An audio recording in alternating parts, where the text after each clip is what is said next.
कल हम लोग सरकार में थे, यहाँ सरकार में नहीं है। हो सकता है कल आप सरकार में ना हो। ये चलने वाली सरकार नहीं है, ये गिरने वाली सरकार है। बीजेपी इसीलिए हारी है क्योंकि इन्होंने महंगाई बढ़ाई, नौकरी नहीं दी और किसान को बर्बाद कर दिया। और अभी भी ये लोग उसी रास्ते पर हैं। बीजेपी नौकरी थोड़ी देगी। अखिलेश यादव यहाँ पर पूरी तरीके से हमलावर नजर आए केंद्र सरकार के ऊपर कि सरकार को पूरी तरीके से भारतीय जनता पार्टी को देश की जनता ने नकार दिया है, लेकिन उसके बावजूद भी वो यहाँ पर जो है कोशिश कर रहे हैं देश के अंदर बने रखने की, और दो कांधों पर सरकार टिकी हुई है। जानबूझ करके लोगों को फंसाना, उनको फॉलो करना, उनके खिलाफ साजिश करना, ये लगातार होता रहा है। और ये डेमोक्रेसी में इसकी कोई जगह नहीं होनी चाहिए कि अगर आज सत्ता में आप हैं तो दूसरे को कल हम लोग सरकार में थे, यहाँ सरकार में नहीं है। हो सकता है कल आप सरकार में ना हो। डेमोक्रेसी में एक हेल्दी व्यवहार यही है कि आप किसी भी पॉलिटिकल लीडर को झूठा ना फंसाएं। और इधर देखने को मिला है कि बहुत सारी संस्थाएं इंस्ट्रूमेंट हो गई है सरकार की। ये तो जनता से बच गए, बीजेपी की सरकार बच गई, ये तो सरकार चली गई थी। मान लीजिए पहले बहुमत की सरकार थी, अब ये बहुमत की सरकार नहीं है, इसको समर्थन दिया हुआ सरकार है। ये चलने वाली सरकार नहीं है, ये गिरने वाली सरकार है। और गिरने वाली सरकार से हमारी यही अपील है कि अन्याय नहीं होना चाहिए किसी के साथ, झूठे मुकदमे नहीं लगेंगे।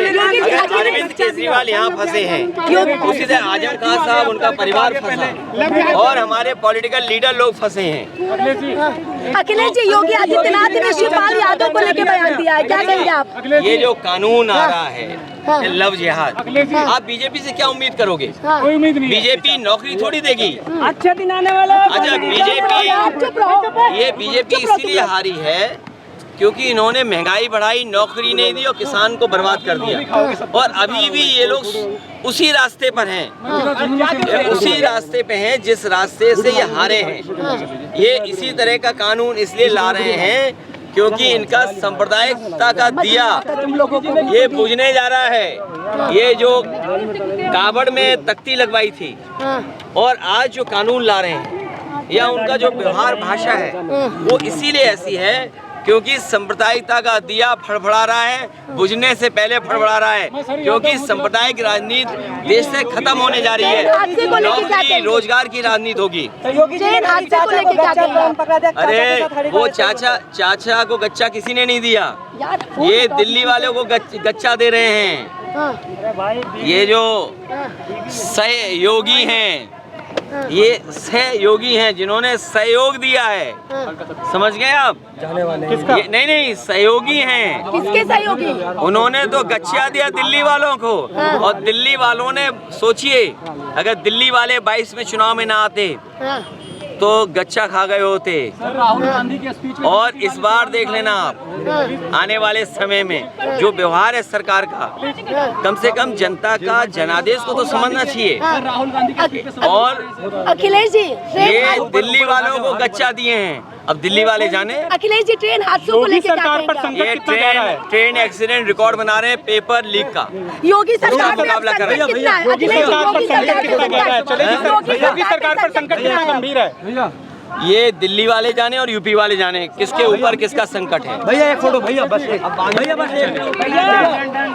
भैया। तो आप सुन रहे थे अखिलेश यादव को, जो यहाँ दिल्ली के जंतर मंतर पर पहुंचे थे, तमाम मुद्दों पर देखिए बात रख रहे हैं कि जिस तरीके से योगी सरकार ने लव जिहाद मुद्दे को लेकर के पूरी तरीके से सजा जो है उम्र कैद की सजा को ऐलान कर दिया है, उस पर कह रहे हैं कि भारतीय जनता पार्टी से कोई खास उम्मीद की भी नहीं जा सकती। वो लोग ना शिक्षा देंगे, ना ही देश के युवाओं को रोजगार या महंगाई से निजात। इसी तरीके से जो है अजीब अजीब मुद्दों पे लगातार जो लोगों को जो है फंसाते रहेंगे, जनता को पूरी तरीके से गुमराह करते रहेंगे। फिलहाल आप लोगों को देख सकते हैं अखिलेश यादव से मिलने की कोशिश में लोग यहाँ पर है, मीडिया से पूरी अपनी बातचीत रख रहे थे कि किस तरीके से हम इंडिया ब्लॉक की बतौर इंडिया ब्लॉक के नेता के तौर पर आखिर जो अरविंद केजरीवाल की गिरफ्तारी है, उनकी सेहत को लेकर के जो जो मामला है उस पर पूरी तरीके से साथ खड़े हैं और यूपी से जुड़े हुए तमाम मुद्दे और दिल्ली में जुड़े हुए तमाम मुद्दों पर उन्होंने अपनी बात रखी। फिलहाल के लिए मुझे दीजिए इजाज़त। आप देखें तो 4 PM दिल्ली।